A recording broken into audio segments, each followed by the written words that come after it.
মুহাম্মদ ইবনে সুলাইমান জাসুলি রাহমাতুল্লাহি আলাইহি বর্তমান পৃথিবীর একটা আফ্রিকান দেশের নাম মরক্কো তিনি গেলেন কালেমার দাওয়াত দেওয়ার জন্য। যাচ্ছেন বারবার নামক এলাকা মরু অঞ্চল পথ অতিক্রম করতেছিলেন। পানি শেষ হয়ে গেল। জোহরের নামাজের সময় ওযু করবেন, নামাজ পড়বেন, মরুভূমির ভিতরেই তিনি নামাজ পড়বেন। চিন্তায় পড়ে গেলেন পানি নাই। ওযু করব, তায়াম্মুম তো করা যাবে বটে, কিন্তু শরীয়তের মাসালা পানি না পাইলে আগে তায়াম্মুম করার জন্য মাটি দিয়ে তায়াম্মুম করা যাবে, কিন্তু আগে পানি অনুসন্ধান করা লাগবে। আপনি তায়াম্মুম করতে পারবেন, কিন্তু যত সময় পানি ব্যবহার করতে পারবেন তত সময় তায়াম্মুম হবে না। এমন একটা স্থানে গেলেন পানি নেই, তো আপনাকে খুঁজতে হবে পানি পাওয়া যায় কিনা, চেষ্টা দিয়ে। যদি পানি না পান তখন তায়াম্মুম করতে হবে। তো মুহাম্মদ ইবনে সুলাইমান জাসুরি রাহমাতুল্লাহি আলাইহি তিনি বারবার মরুভূমির ভিতরে পানি খুঁজতেছে, দেখি কোথাও কোনো নিদর্শন পাওয়া যায় কিনা। তো দৌড়াইতে দৌড়াইতে হাঁটতে হাঁটতে হাঁটতে হাঁটতে লক্ষ্য করলেন বহু দূরে জঙ্গল দেখা যায়। চিন্তা করলেন জঙ্গল যেহেতু আছে অবশ্যই পানিও আছে, কারণ গাছ তো আর পানি ছাড়া বাঁচতে পারে না।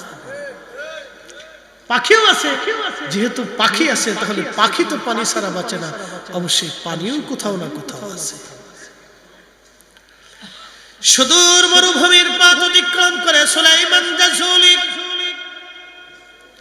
পানির জন্য তিনি রওনা করলেন। যেতে যেতে যেতে যেতে ওই জঙ্গলের মধ্যে তিনি লক্ষ্য করলেন, ভিতরে ঢুকে লক্ষ্য করলেন গাছের নিচে একটা ছোট্ট কুঁড়ে ঘর। কুঁড়ে ঘরের পাশে দাঁড়ায় ডাক দিলেন, কেউ কি আছো? পানির বড় প্রয়োজন আমার, আমি একজন মুসাফির, জোহরের নামাজ পড়ব, ওয়াক্ত হয়েছে, সময় হয়ে গেছে, আমি নামাজ পড়ব, কেউ কি আসো, পানির ব্যবস্থা করবা। ঘরের ভিতর থেকে কোনো আওয়াজ হলো না। তিনি লক্ষ্য করলেন পাশে একটা কুয়া দেখা যায়।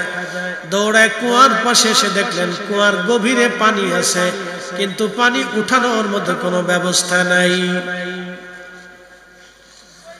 হযরত সুলাইমান জাসুলি পানি উঠানোর মতো কোনো দড়িও নাই, মশকও নাই, বালতিও নাই। কি করে তিনি পানি উঠাবেন চিন্তায় পড়ে গেলেন। একবার দৌড়াইয়া ঘরের কাছে আসে, আবার কুয়ার পাশে যায়, আবার জঙ্গলের মধ্যে আশেপাশে তালাশ করে, কোথাও কোনো ব্যবস্থা নাই। সুলাইমান জাসুলি বারবার বারবার ঘোরাফেরা করে, কোথাও কোনো দড়ি নাই, মশক নাই, কি করে পানি উঠাবে সে? চিন্তায় পড়ে গেলেন।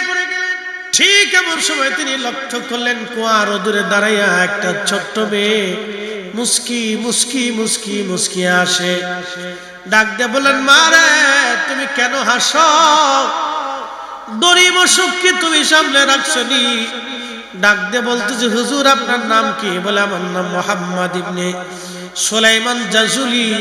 বলে, হুজুর কেন দৌড়ান? বলে, মারে পানি উঠাবো, ওযু করব। তুমি কি রশি সামলাইছো? কেন মুস্কি মুস্কি আসো?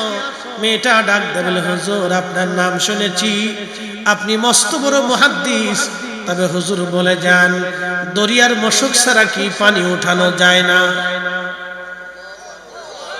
দড়ি মশক ছাড়া কি পানি উঠানো যায় না? মেয়েটার দিকে তাকিয়ে বলেন, মা বলো কি? দড়ি মশক ছাড়া আমি কি করে পানির নিচ থেকে, কুয়ার ভিতর থেকে পানি উঠাবো বলো? বলে, হুজুর দাঁড়ান, আমি উঠাচ্ছি। মেয়েটা কুয়ার পাশে গেল, কি যেন পড়তে লাগলো আর থুতু মারতে লাগলো। কিছু সময় পরে সুলাইমান জাসুলি দেখলেন পানি উঠে উঠে উঠে উঠে উঠে উঠে একেবারে কুয়া পরিপূর্ণ হয়ে গেছে। আর একটু জোরে বলবেন আল্লাহু আকবার। বলেন, আল্লাহ আছে, আল্লাহ আছে, ইসলাম সত্য। এগুলির থেকে প্রমাণ বুঝে যাবেন দ্বীন সত্য। সুলাইমান জাসুলি আশ্চর্য হয়ে গেলেন, এটা কি করে সম্ভব? জীবনে এত বিদ্যা শিখলাম, তো এই বিদ্যা তো শিখলাম। আল্লাহ, তেলের গাড়ি তেলে চলে,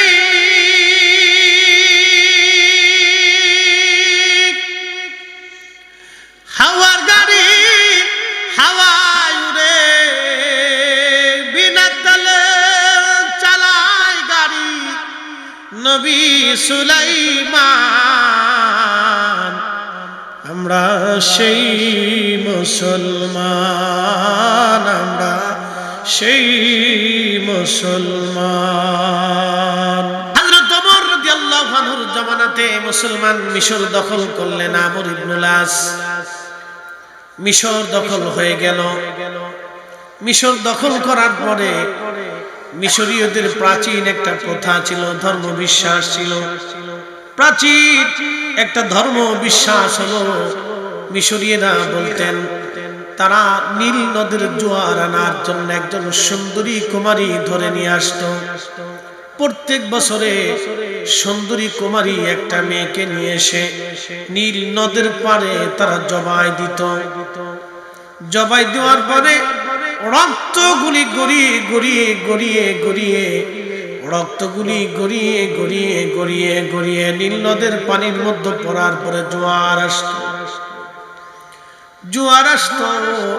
মুসলমানরা মিশর দখল করার পরে তাদের সেই প্রাচীন বিশ্বাস মোতাবেক তারা এই সময় একটা কুমারী মেয়েকে বাছাই করে লটারি করে খুব আনন্দে উদযাপিত করে লক্ষ লক্ষ মিশরীয়রা ঢোলডগর পিটাইয়া গান গাইতে গাইতে নাচতে নাচতে তাকে নিয়ে যাচ্ছে। আজকে একজন কুমারী নারী হত্যা, মিশরবাসীরা ঘন ঘটা করে বিরাট বড় আয়োজন করে লক্ষ লক্ষ মিশরবাসী রওনা হলো। আজ কুমারী মেয়ে হত্যা করা হবে, জবাই করা হবে, রক্তগুলি গড়াইয়া গড়াইয়া আজকে নীল নদের মধ্যে যাবে আর জোয়ার আসবে। আজকে একটা কথা শুনে রাখবেন, পৃথিবীতে দুইটা নদী সরাসরি আল্লাহর জান্নাত থেকে আল্লাহ পাঠিয়েছে। একটা নদী নীল নদ, আর একটা নদী হচ্ছে ফোরাত নদ। এই জন্য হাজার হাজার মাইল অতিবাহিত হওয়ার পরেও এই নদী একটা দিনের জন্য কখনো শুকায় যায় না। একবার জোরে বলবেন কি মারহাবা। দুইটা নদী সরাসরি আল্লাহর জান্নাত থেকে এসেছে। নীল নদ আর ফোরাত নদ। শুনে যাবেন নবীগঞ্জবাসী, মিশরীয়রা নীল নদে জোয়ার আনার জন্য মিথ্যা বিশ্বাসের উপরে প্রতিষ্ঠিত হয়ে যখন কুমারী মেয়েকে নিয়ে রওনা হয়েছে, সেনাপতি আমর ইবনুল আস তিনি সৈন্যবাহিনী নিয়ে দ্রুত গতিতে দৌড়ায় যাইয়া তিনি মিশরীয়দের সামনে তলোয়ার বের করে দাঁড়ায় গেলেন। মিশরীয়রা যদি মিথ্যা বিশ্বাসের উপরে প্রতিষ্ঠিত হয়ে আজকে একটা কুমারী মেয়েকে তোমরা জীবন্ত হত্যা করো, আমি সেনাপতি আমর ইবনুল আস বলতেছি এদেশ এখন মুসলমানের দেশ, এদেশে আল্লাহর আইন চলবে, আল্লাহর নবীর আইন চলবে। তোমাদের এই মিথ্যা বিশ্বাসে কুমারী কোন নারীর জীবন যেতে পারে না। যদি এই মেয়েকে তোমরা হত্যা করো, নীল নদের পরে যদি তোমরা জবাই করো, আমি আমর ইবনুল আস বলতেছি তোমাদের প্রত্যেকটা মিশরীয় যারা এই কাজ করবা তোমাদের দেহ থেকে মাথায় তলোয়ার দিয়ে বিচ্ছিন্ন করব। আর জোরে বলেন, জোরে জোরে জোরে।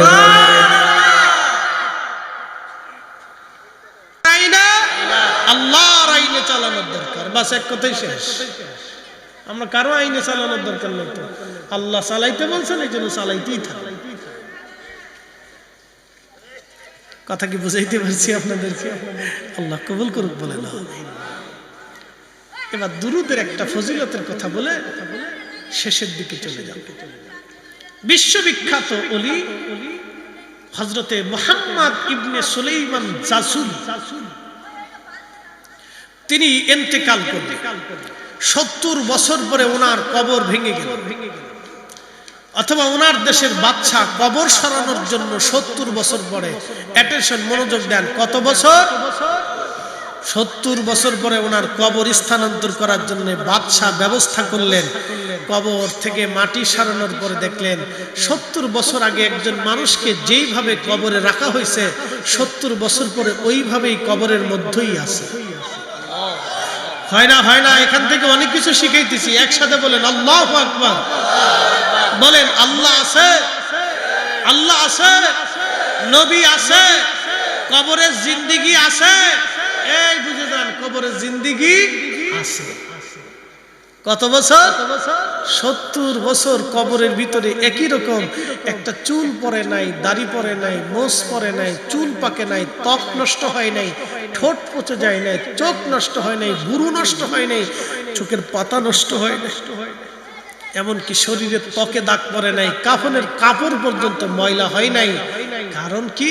70 বছর পর্যন্ত একই রকম কবরের ভিতরে ব্লাড সার্কুলেশন তখনও চলতেছে, রক্ত সঞ্চালন চলতেছে, শরীর তখনও গরম। মানুষ মারা গেলে শরীর ঠান্ডা হয় বলে, কারণ কি? রক্ত চলাচল বন্ধ হয়ে যায়, রক্ত ঠান্ডা হয়ে যায়, শরীর ঠান্ডা হয়ে যায়। তো 70 বছর পর্যন্ত কবরের ভিতরে ওনার রক্ত সঞ্চালন তখনও আছে। তিনি আশের রাসূল মুহাম্মদ ইবনে সুলাইমান জাজুলি আজ থেকে 800 বছর আগে মরক্কে কালেমার দাওয়াত যখন দিলেন, তখন শাহজালাল ইয়ামানি মুজাররিদি বাংলায় কালেমার দাওয়াত দিচ্ছেন। সুবহানাল্লাহ। দুইজন দুই প্রান্তে।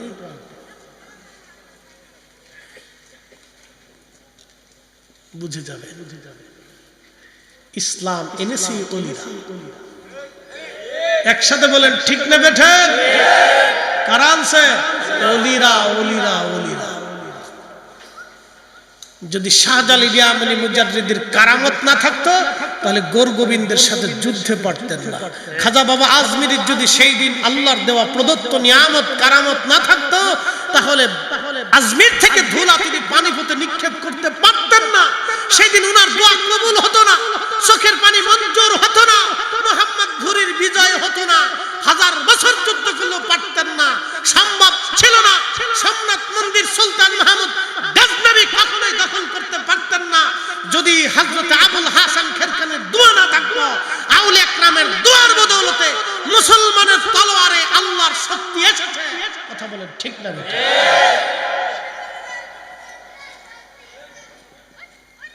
আজকে ভাইরা আউলিয়া একরামের অবদানকে খুব তুচ্ছ মনে করে, ভাবে যে আমরাই অনেক কিছু করে ফেলছি, কিচ্ছু পারেন।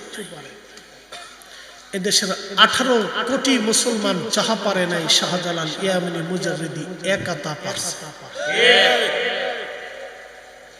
ভারত উপমহাদেশের 80 কোটি মুসলমান যাহা পারে নাই খাজা বাবা আজমিরি একা তাই পেরেছে।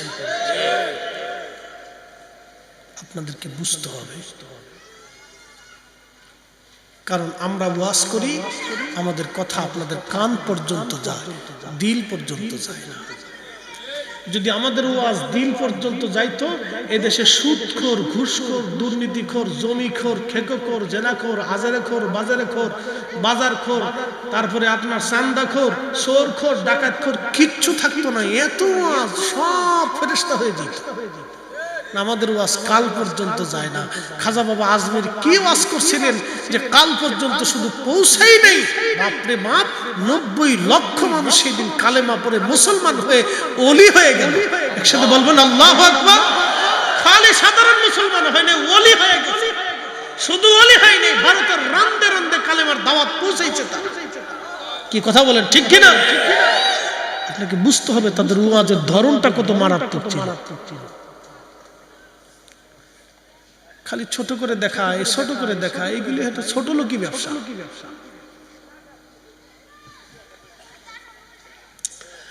প্রিয় উপস্থিতি, খুব মনোযোগ দিবেন।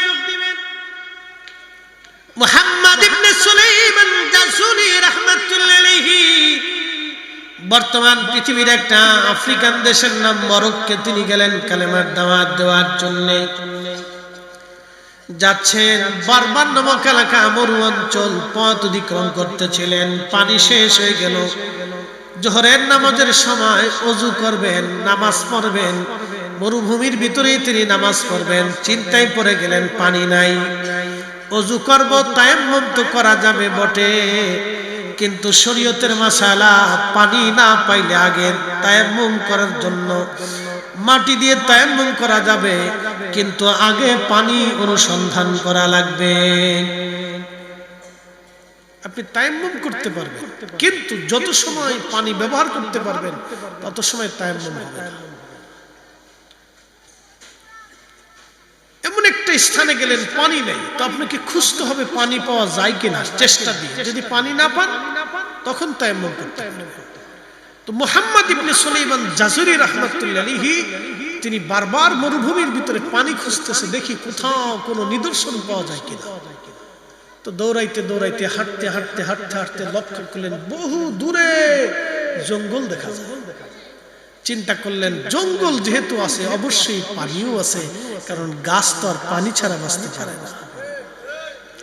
পাখিও আছে, যেহেতু পাখি আছে তাহলে পাখি তো পানি ছাড়া বাঁচে না, অবশ্যই পানিও কোথাও না কোথাও আছে। সুদূর মরুভূমির পথ অতিক্রম করে সুলাইমান জাযুলি পানির জন্য তিনি রওনা করলেন। যেতে যেতে যেতে যেতে ওই জঙ্গলের মধ্যে তিনি লক্ষ্য করলেন, ভিতরে ঢুকে লক্ষ্য করলেন গাছের নিচে একটা ছোট্ট কুঁড়ে ঘর। কুঁড়ে ঘরের পাশে দাঁড়ায় ডাক দিলেন, কেউ কি আছো? পানির বড় প্রয়োজন আমার, আমি একজন মুসাফির, জোহরের নামাজ পড়ব, ওয়াক্ত হয়েছে, সময় হয়ে গেছে, আমি নামাজ পড়ব, কেউ কি আসো, পানির ব্যবস্থা করবা। ঘরের ভিতর থেকে কোনো আওয়াজ হলো না। তিনি লক্ষ্য করলেন পাশে একটা কুয়া দেখা যায়। দৌড়ায় কুয়ার পাশে এসে দেখলেন কুয়ার গভীরে পানি আছে, কিন্তু পানি উঠানোর মতো কোনো ব্যবস্থা নাই। হযরত সুলাইমান জাযুলি পানি উঠানোর মতো কোনো দড়িও নাই, মশকও নাই, বালতিও নাই। কি করে তিনি পানি উঠাবেন চিন্তায় পড়ে গেলেন। একবার দৌড়াইয়া ঘরের কাছে আসে, আবার কুয়ার পাশে যায়, আবার জঙ্গলের মধ্যে আশেপাশে তালাশ করে, কোথাও কোনো ব্যবস্থা নাই। সুলাইমান জাযুলি বারবার বারবার ঘোরাফেরা করে, কোথাও কোনো দড়ি নাই, মশক নাই, কি করে পানি উঠাবে সে? চিন্তায় পড়ে গেলেন।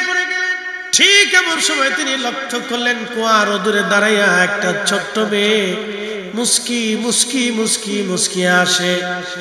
ডাক দিয়ে বলেন, মা রে, তুমি কেন হাসো? দড়ি মশক কি তুমি সামলে রাখছো নি?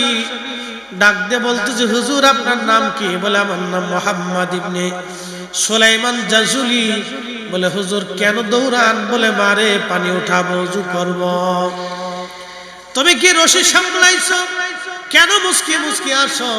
মেয়েটা ডাক দেয়, বলে, হুজুর আপনার নাম শুনেছি, আপনি মস্ত বড় মুহাদ্দিস, তবে হুজুর বলে যান দরিয়ার মশক ছাড়া কি পানি উঠানো যায় না? দড়ি মশক ছাড়া কি পানি উঠানো যায় না? মেয়েটার দিকে তাকে বলেন, মা বলো কি? দড়ি মশক ছাড়া আমি কি করে পানির নিচ থেকে, কুয়ার ভিতর থেকে পানি উঠাবো বলো? বলে, হুজুর দাঁড়ান, আমি উঠাচ্ছি। মেয়েটা কুয়ার পাশে গেল, কি যেন পড়তে লাগলো আর থুতু মারতে লাগলো। কিছু সময় পরে সুলাইমান জাযুলি দেখলেন পানি উঠে উঠে উঠে উঠে উঠে উঠে একেবারে কুয়া পরিপূর্ণ হয়ে গেছে। আর একটু জোরে বলবেন আল্লাহু আকবার। বলেন, আল্লাহ আছে, আল্লাহ আছে, ইসলাম সত্য। এগুলির থেকে প্রমাণ বুঝে যাবেন দ্বীন সত্য। সুলাইমান জাযুলি আশ্চর্য হয়ে গেলেন, এটা কি করে সম্ভব? জীবনে এত বিদ্যা শিখলাম, তো এই বিদ্যা তো শিখলাম। আল্লাহ, তেলের গাড়ি তেলে চলে,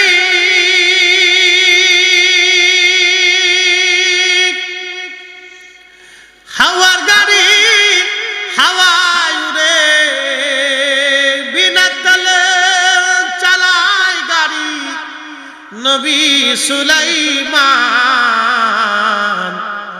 আমরা সেই মুসলমান, আমরা সেই মুসলমান।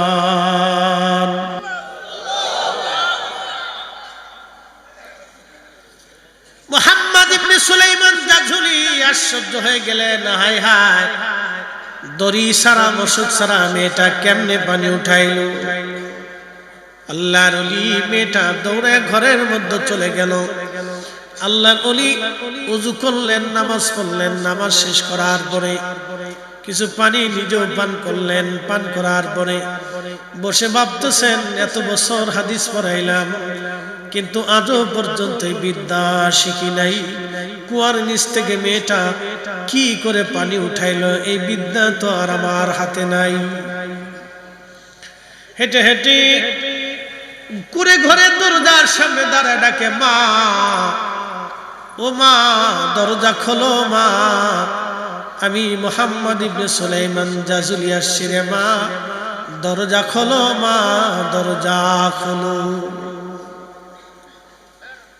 মারে দরজা খোলো, আমি তোমার কাছে আসছি রে মা। কেন আসছেন হুজুর? দরজা খোলা যাবে না, আপনি চলে যান। ছোট্ট মেয়েটা বলতেছে আপনি চলে যান, দরজা খোলা যাবে না, নিষেধ আছে।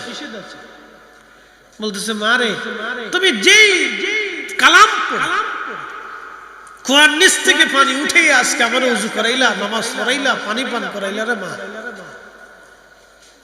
ওই কালামের মালিকের দোহাই দিয়ে বলতেছি তুমি দরজাটা খোলো মা, তোমার সাথে দুটি কালাম করে বাক্য বিনিময় করে চলে যাও। মেয়েটা দরজা খুলে বলল, হুজুর এমন একজনের দোহাই দিছে যে দরজা না খুলে পারলাম না। কি চান আপনি?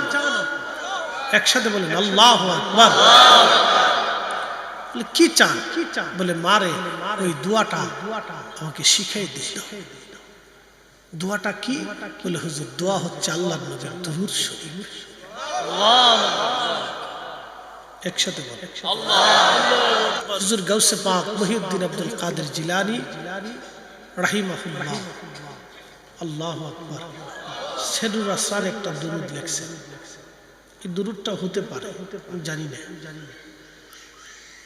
তো মনোযোগ দিয়ে তো বলতেছে, মা দুরূদ শরীফটা তুমি আমাকে শিখাই দাও। বলে হুজুর ক্ষমা করবেন, আল্লাহ রসুলের পক্ষ থেকে এটা কাউকে তার অনুমতি ছাড়া শিখানোটা অনুমতি নাই। বলে মা তোমার সাথে রসুলের কথা হয়? স্বপ্নে দেখা হয়। আমাদের দেশের যত বেডি সব হলো ফুচকা খাওয়া বেডি।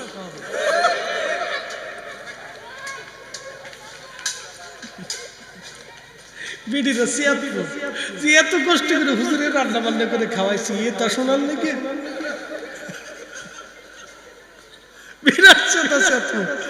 যে এত কষ্ট করে হুজুরে খাওয়াইলাম, এ তার লেগে আমরা ফুচকা খাওয়ার দল বানাই দিল। হ্যাঁ আল্লাহু আকবার। মা বোনরা শুনে যান, শোনেন, এই আল্লাহ আমাদেরকে মায়ের পেট থেকে পৃথিবীতে আনছে। কথা ঠিক কিনা ভাই? মায়ের পেট থেকে আমরা পৃথিবীতে আসছি। তো এই মেশিনটা যদি ভালো না হয় তাহলে মুশকিল। এই মেশিনটা যতদিন ভালো থাকবে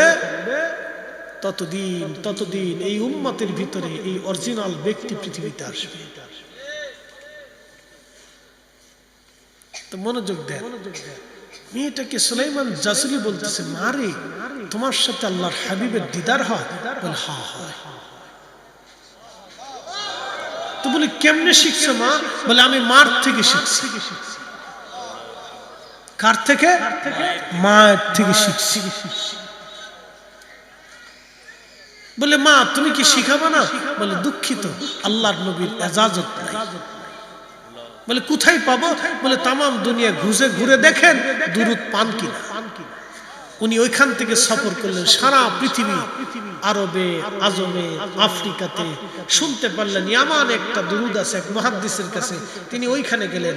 ওইখান থেকে জানলেন জর্দানে আছে, তিনি সেখানে গেলেন। জর্দান থেকে শুনলেন সিরিয়াতে আছে, সিরিয়াতে আসলেন। সিরিয়াত থেকে শুনলেন ইরাকে আছে, ইরাকে আসলেন। ইরাক থেকে শুনলেন এই সৌদি আরবে আছে, মদিনাতে আছে, মদিনাতে আসলেন। মদিনার থেকে শুনলেন ওই এই কুয়েতের এক মুহাদ্দিসের কাছে আছে, তিনি সেখানে আবার গেলেন। আপনি বুঝতে পারতেছেন যে কত পরিশ্রম হয়েছিল সেই দিন। গাড়ি নাই, প্লেন নাই, বিমান নাই, হেঁটে হেঁটে হেঁটে হেঁটে হেঁটে হেঁটে সারা দুনিয়া খুঁজে খুঁজে 2 বছর পরিশ্রম করে নবীর 500 দুরূদ জোগাড় করলেন। কত দুরূদ? 500 দুরূদ জোগাড় করলেন। খাতায় লিখে লিখে লিখে লিখে নোট করে আবার সেই মরক্কের বারবারে আসলেন। এসে মেয়েটাকে বললেন, মা আমি খাতার মধ্যে কাগজের মধ্যে লিখে দিয়েছি, আমি সারা দুনিয়া ঘুরে ঘুরে 2 বছর পরিশ্রম করে আল্লাহর নবীর 500 দুরূদ জোগাড় করেছি রে মা। এই দুরূদের মধ্যে তোমাকে নবীর যিনি দেওয়া সেই দুরূদ শরীফটা আছে কিনা একটা বার তুমি কলম দিয়ে দাগায়া দাও। আল্লাহ নবীর আশিক আফ্রিকান মরক্কান মেয়েটা তিনি হযরত মুহাম্মদ ইবনে সুলাইমান জাযুলির ওই রিসালাখানা পড়ার পরে বললেন, হুজুর এই 500 দুরূদের মধ্যে আমার নবীর দেওয়া দুরূদ শরীফটা লেখা আছে। বলে হুজুর এই 500 দুরূদের ভিতরে আমার রাসূলের দেওয়া দুরূদ শরীফ লেখা আছে। বলে মা ছোট্ট করে নিচে একটু দাগ দিয়ে দাও। বলে হুজুর ক্ষমা করবেন, আপনার জন্য আমার বড় মায়া হয়, কিন্তু এই দুরূদ শরীফ আমাকে দেওয়া বলে দেওয়াটা আমার নবীর পক্ষ থেকে ইজাজত নাই, যেহেতু হুকুম নাই অতএব আমি লিখে দিতে পারবো না। বলে মারে তাহলে এই দুরূদের ফজিলত থেকে কি আমি বঞ্চিত হব?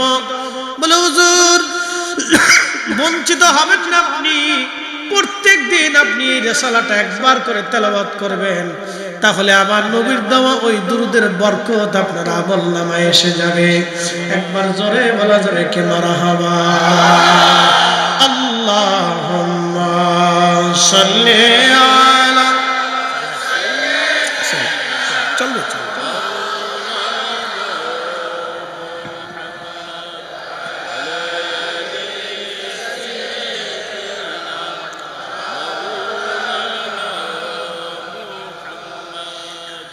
নবীর দরদ পর দিলে দিলে, হায়রে নবীর দরদ পর দিলে দিলে হৃদয় খুলে, নবীর দরদ পর দিলে দিলে গর্বেতে রাসূল দিওয়ানা টের পাইলেন না, মায়া মেনা খবর দিল জিবরাইল আমিনে, হায় হায় খবর দিল জিবরাইল আমিনে, রাইখো মনে নবীর দরদ পর দিলে দিলে, তোমরা নবীর দরদ পর দিলে দিলে হৃদয় খুলে, নবীর দরদ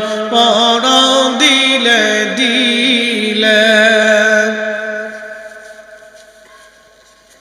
বুঝতে পারতেছেন তিনি ইন্তেকাল করলেন 70 বছর পরে, কবরে যেমনি ওইরকমই। আরেকটু জোরে বলবেন আল্লাহু আকবার। কত বছর? 70 বছর। এটা ইসলাম, এটা মুসলমান, এটা আমাদের। বলে হুজুর এত মর্যাদা কেন? বলে দিই। আপনাদের বিয়ে করার সময় দেনমোহর হয় কিনা? মেয়েদেরকে ছেলেদেরকে বিয়ে দেওয়ার সময় দেনমোহরের ধার্য হয় কিনা? কিন্তু আমাদের আদি পিতা যিনি, তিনাদের বিয়েতে কোনো দেনমোহর টাকা পয়সা হয়েছে।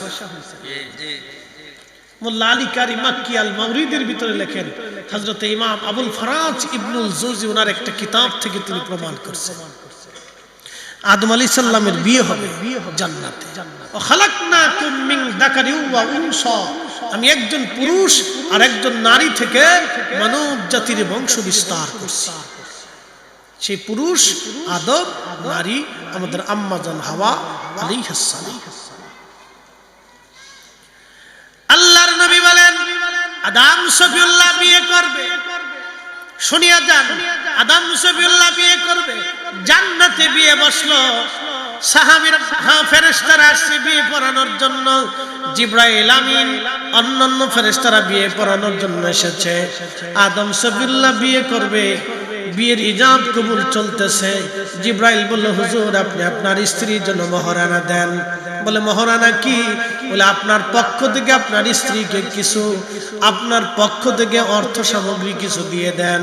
বলে আমি আল্লাহর বাড়ি খাই, আল্লাহর বাড়ি ঘুমাই, আল্লাহর জান্নাতে থাকি, আমার তো এখানে আমার বলতে কিছু নাই, সবই তো আল্লাহর জান্নাতে। তা আমি আমার স্ত্রী